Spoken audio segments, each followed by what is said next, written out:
Good morning all students. Apex college online classes में आप सभी का स्वागत है। तो अपन पढ़ रहे हैं, एक तो बीएससी बीएड फर्स्ट ईयर और है बीएससी फर्स्ट ईयर, इन दोनों की इनऑर्गेनिक केमिस्ट्री पढ़ रहे हैं, बीएससी पार्ट फर्स्ट ईयर। और इसमें अपना टॉपिक चल रहा है S block elements, S block तत्व या एस ब्लॉक एलिमेंट। तो अपन इसमें क्या इनके प्रॉपर्टीज पढ़ रहे हैं, प्रॉपर्टीज। इनमें अपन पढ़ रहे हैं इनकी chemical reaction, chemical reaction,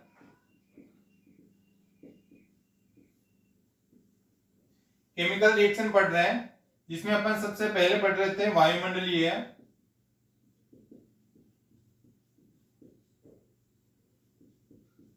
oxygen के साथ, वायुमंडलीय ऑक्सीजन के साथ रिएक्शन पढ़ रहे हैं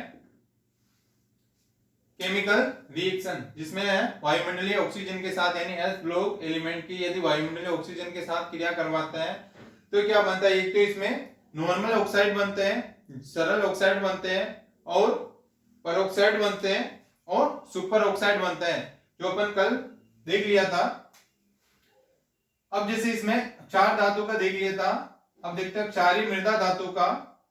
तो क्षारीय मृदा धातु जैसे बेरियम व कैल्शियम, ये क्या क्षारीय मृदा धातु है। ये क्या रहता है, अधिक स्थायी होने के कारण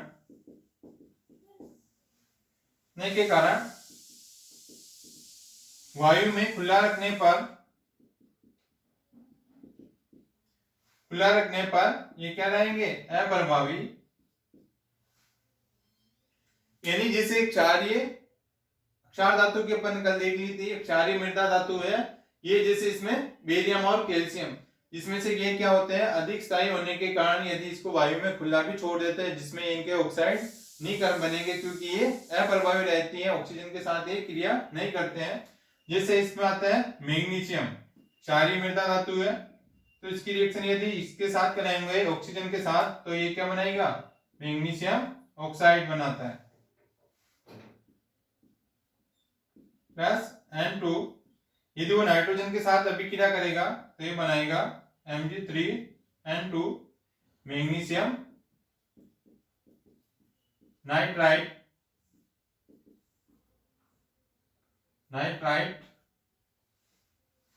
और जिससे स्ट्रोंशियम है ये ऑक्सीजन के साथ रिएक्ट करता है तो ये बनाएगा SrO2 स्ट्रोंशियम पेरोक्साइड।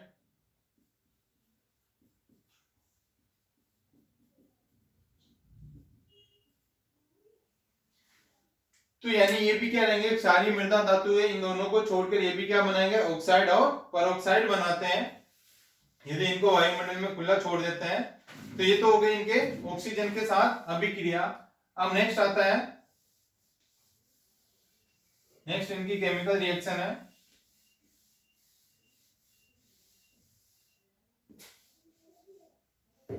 जल के साथ। सेकंड आती है जल के साथ, यानी वाटर के साथ रिएक्शन करके तो क्या बनाते हैं, जिसे क्षार धातु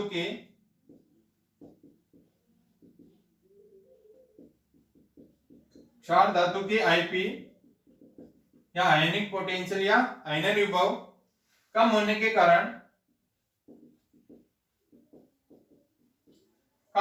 कारण ये जल व समस्त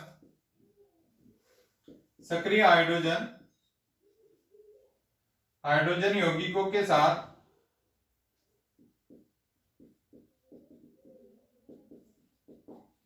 अभिक्रिया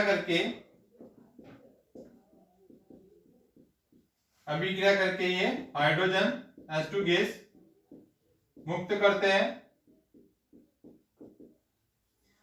यानी जैसे जल के साथ, जिससे क्षारीय धातु के आयनन विभव का मान क्या होता है, कम होने के कारण ये क्या करेंगे, जल के साथ अभिक्रिया करके, यानी जल के साथ या समस्त एक्टिव हाइड्रोजन कंपाउंड के साथ जिसमें एक्टिव हाइड्रोजन प्रेजेंट होती है, उन एक्टिव हाइड्रोजन कंपाउंड के साथ ये अभिक्रिया करके क्या बनाएंगे, हाइड्रोजन गैस ये रिलीज करते हैं, हाइड्रोजन गैस मुक्त करते हैं। जैसे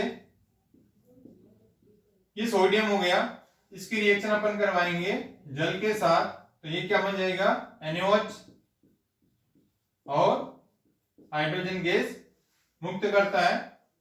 और जैसे 2Na प्लस C2H5 OH, इसमें भी क्या एक्टिव हाइड्रोजन पाई जाती है, ये रही एक्टिव हाइड्रोजन, तो इसमें भी क्या बनेगा 2C2H5O Na प्लस H2, तो यानी सोडियम इसके साथ जुड़ जाएगा, यहां से हाइड्रोजन गैस क्या हो जाएगी, बाहर निकल जाएगी। ये इसके दो हो गए, sodium plus CH double bond triple bond CH। यानी यदि सोडियम की रिएक्शन अपन एसिटिलीन के साथ करवाएंगे तो एसिटिलीन के साथ में भी क्या होते हैं, एक्टिव हाइड्रोजन है, तो इसके साथ भी अभिक्रिया करके क्या बनाएगा, क्या मुक्त करेगा, हाइड्रोजन गैस। इसमें हाफ H2 गैस ये मुक्त करता है।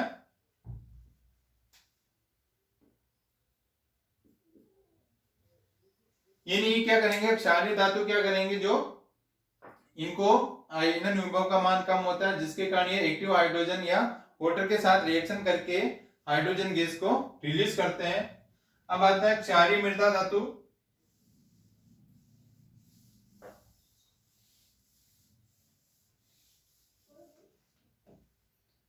क्षारीय मृदा धातु, तो क्षारीय मृदा धातु के Ip क्या होंगे, Ip के मान ऊपर से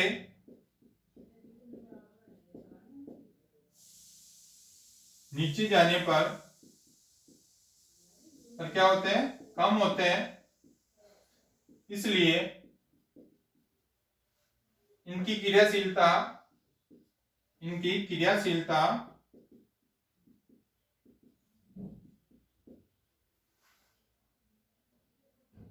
ऊपर से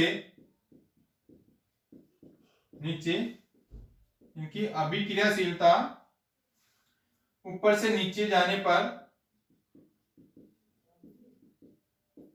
क्या बढ़ती जाती है।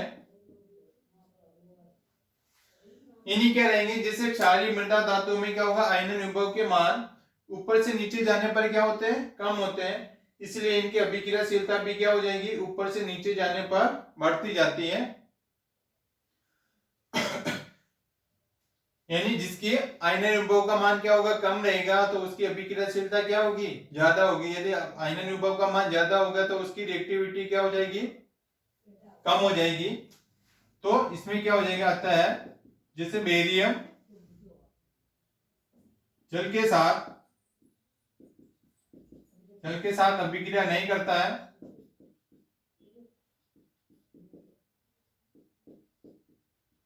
जल के साथ क्या हो जाएगी, इसकी अभिक्रियाशीलता नहीं करता है, क्योंकि इसकी क्या हो जाएगी, बेरियम की, इसका आयनन विभव का मान क्या होता है, कम होता है, इसलिए इसकी अभिक्रियाशीलता भी क्या होती है, कम होती है, इसलिए वाटर के साथ ये अभिक्रिया नहीं करता है। और जैसे मैग्नीशियम है, तो मैग्नीशियम भी उबलते हुए जल के साथ,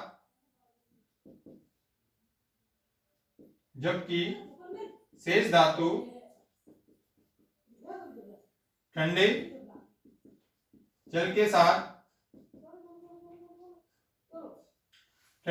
साथ अभिक्रिया करके हाइड्रोजन गैस मुक्त करते हैं। यानी जिसका आयनन विभव का मान क्या होगा, कम होगा, ज्यादा होगा, उसकी अभिक्रियाशीलता क्या होगी, बिल्कुल कम होती है, इसलिए बेरियम जल के साथ अभिक्रिया नहीं करता है। और जो मैग्नीशियम है, ये भी क्या करता है, नॉर्मल ठंडे वाटर के साथ अभिक्रिया नहीं करता है। यदि इसको उबलते हुए जल के साथ इस मैग्नीशियम की रिएक्शन करवाते हैं तो हाइड्रोजन गैस को मुक्त करता है। बाकी जितने भी मेटल होते हैं, क्षारीय मृदा धातु है, वो क्या करेंगे, ठंडे जल के साथ ये अभिक्रिया करके क्या देते हैं, हाइड्रोजन गैस देते हैं। जैसे मैग्नीशियम इसकी रिएक्शन करवाएंगे जल के साथ, ये भी क्या उबलता हुआ जल, उबलता हुआ जल में, तो ये बनाएंगे मैग्नीशियम हाइड्रोक्साइड प्लस H2। यानी इसकी मैग्नीशियम की जल के साथ अभिक्रिया करवाएंगे उबलते हुए जल के साथ, तो मैग्नीशियम हाइड्रोक्साइड और हाइड्रोजन गैस को रिलीज करता है, और कैल्शियम प्लस 2H2O ये कोल्ड वाटर ठंडे वाटर के साथ रिएक्शन करवाएगा, तो ये बनाएगा कैल्शियम हाइड्रोक्साइड और हाइड्रोजन गैस।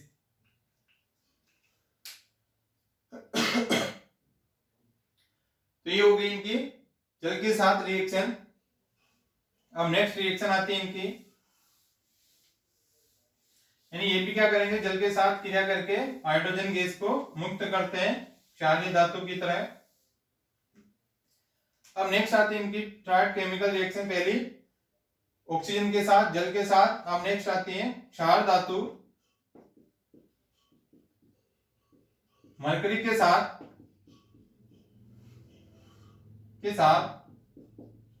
अभिक्रिया करके अमलगम बनाती है। यानी जैसे क्षारीय धातु होती है, यदि उसके मरकरी के साथ में अभिक्रिया करवा देंगे तो क्या बनाएगा, अम्लगम बनाएगा। जैसे सोडियम की रिएक्शन अपन मरकरी के साथ करवा देंगे तो क्षार धातु हो गया सोडियम। इसकी रिएक्शन यदि अपन मरकरी के साथ करवाते हैं तो ये क्या बन जाएगा, NaHG, इसको बोल लेंगे सोडियम अमलगम।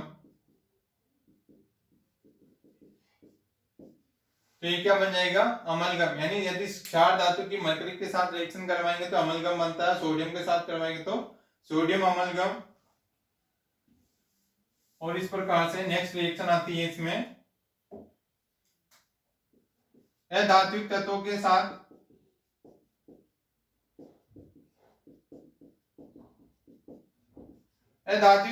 साथ इनकी अभिक्रिया कराते हैं तो इसमें क्या बनता है, आयनिक यौगिक बनता है।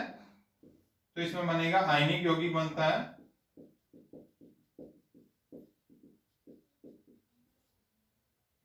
जैसे यानी इस मेटल की रिएक्शन या धातु की रिएक्शन अपन हेलोजन के साथ करवाएंगे, यानी अधात्विक जिसमें क्या होगी, जो धातु नहीं होगी उनके साथ रिएक्शन करवाएंगे तो ये क्षार धातु होगी, क्षार धातु या क्षारीय मृदा धातु। तो इन धातु का रिएक्शन यदि अपन हेलोजन के साथ करवाएंगे तो ये क्या बनेगा, 2MX और M डैश इसका भी करवाएंगे तो ये X2M बनेगा। यानी इसमें क्या करेंगे, ये तो क्या हो गया, जैसे इसमें M हो गया, M तो क्या है क्षार धातु और M डैश क्या है क्षारीय मृदा धातु।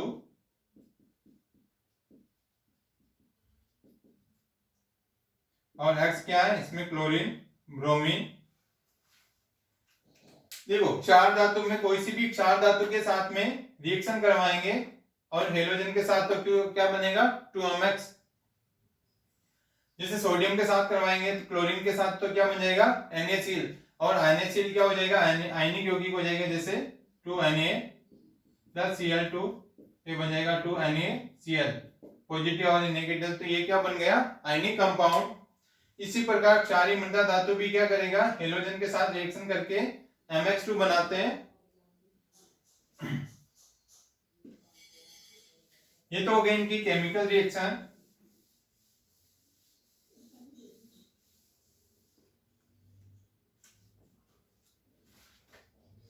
अब अपन देखते हैं अब इसमें जैसे क्षार धातु और क्षारीय मृदा धातु में डिफरेंस। तो जैसे इनके गुण, इधर क्षार धातु और ये क्षारीय मृदा धातु, एक गुण प्रॉपर्टीज हो जाएगी, क्षार धातु हो जाएगी और क्षारीय मृदा धातु हो जाएगी। इनमें डिफरेंस क्या हो जाएगी, जैसे फर्स्ट इसका इलेक्ट्रॉनिक विन्यास, इनका इलेक्ट्रॉनिक विन्यास क्षार धातु में क्या होता है, NS1 और इसमें NS2। यानी इसके बाह्यतम कोश में s इलेक्ट्रॉन, s कक्षक होगा जिसमें एक इलेक्ट्रॉन, इसमें 2 इलेक्ट्रॉन, और इनका आयनन विभव या आयनिक पोटेंशियल, आयनन विभव इनमें क्या होता है, बिल्कुल कम होता है, अत्यंत कम होता है। और इसमें क्या होगा, इससे अधिक होता है, कुछ अधिक, बल्कि क्या होता है, इसका भी कम होता है, लेकिन इसकी तुलना में इसका थोड़ा ज्यादा रहता है। नेक्स्ट इसमें संयोजकता या वैलेंसी। संयोजकता तो इसमें क्या रहती है, इनकी सदैव +1 और इसमें सदैव +2। यानी जिससे क्षार धातु है उसकी वैलेंसी या संयोजकता कितनी रहेगी, क्षार धातु की हमेशा +1 रहती है और क्षारीय मृता धातु की +2 रहती है। और यौगिकों में बंध, नेक्स्ट प्रॉपर्टीज आती है यौगिकों में बंध या कंपाउंड में बॉन्ड। तो इसमें क्या रहेगा, सदैव आयनिक बंध बनता है, यानी जो कंपाउंड बनता है उसमें कौन सा बंध बनेगा, आयनिक बंध बनता है, और इसमें आयनिक व सह संयोजक दोनों बनते हैं।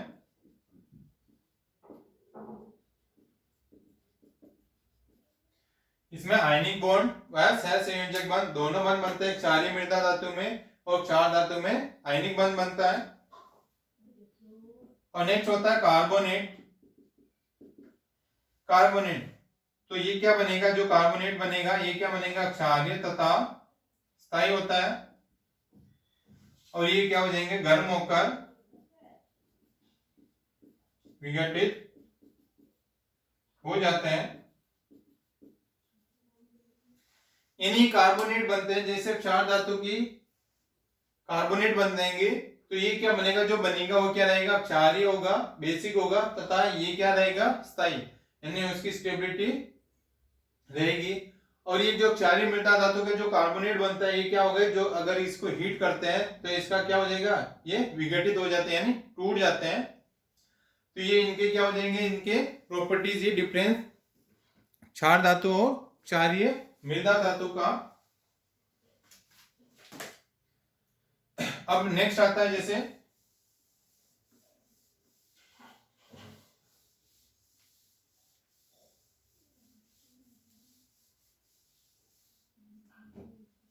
अब आता है विकर्णी संबंध।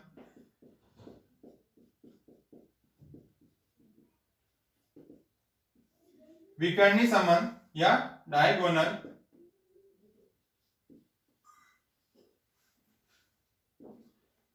रिलेशनशिप।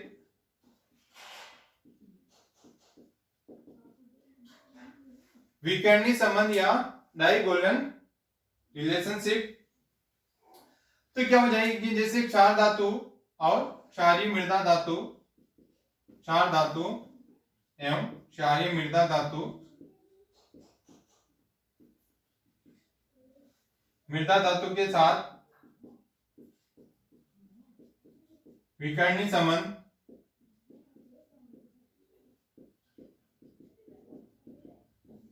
इन्हीं क्षार धातु और क्षारीय मृदा धातु क्या करते हैं, एक दूसरे के साथ, क्षार धातु और क्षारीय मृदा धातु के साथ इसमें डायगोनल रिलेशनशिप पाए जाते हैं, विकर्णी संबंध पाए जाते हैं। जैसे लिथियम, बेरिलियम, बोरोन, और ये कार्बन है, और सोडियम, मैग्नीशियम, एल्यूमिनियम और सिलिकॉन। तो ये हो गई क्षार धातु, ये हो गई क्षारीय मृदा धातु। तो ये भी क्या करते हैं, आपस में इनके विकर्णी संबंध पाए जाते हैं। यानी क्या हो जाएंगे, लिथियम के विकर्णी संबंध का मतलब क्या हो गया, ये हो गया विकर्ण डायगोनल। तो क्या हो गया, जैसे लिथियम और मैग्नीशियम में दोनों में क्या पाई जाती है, समानता पाई जाती है, सेम प्रॉपर्टीज पाई जाती है। तो यानी लिथियम के अधिकांश जो प्रॉपर्टीज होती है वो मैग्नीशियम के प्रॉपर्टीज से सिमिलर होती हैं, और बेरिलियम की एल्यूमिनियम के साथ और बोरोन की सिलिकॉन के साथ इनमें जो प्रॉपर्टीज होती हैं वो क्या होती हैं, सिमिलर होती हैं। इसको बोलते हैं विकर्णी संबंध। और जो इनकी प्रॉपर्टी है सबसे पहले पढ़ेंगे लिथियम की मैग्नीशियम के साथ समानता, वो अपन नेक्स्ट क्लास में डिस्कस करेंगे।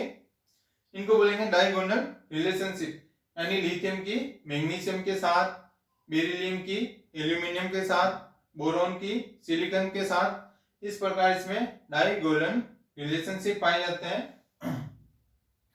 यानी जैसे लिथियम के गुण मैग्नीज से मिलते जुलते हैं और मैग्नीशियम के लिथियम से मिलते जुलते इनमें समानता पाई जाती है, उसको बोलते हैं विकर्णी संबंध। और ये संबंध अपन कल पढ़ेंगे। ओके।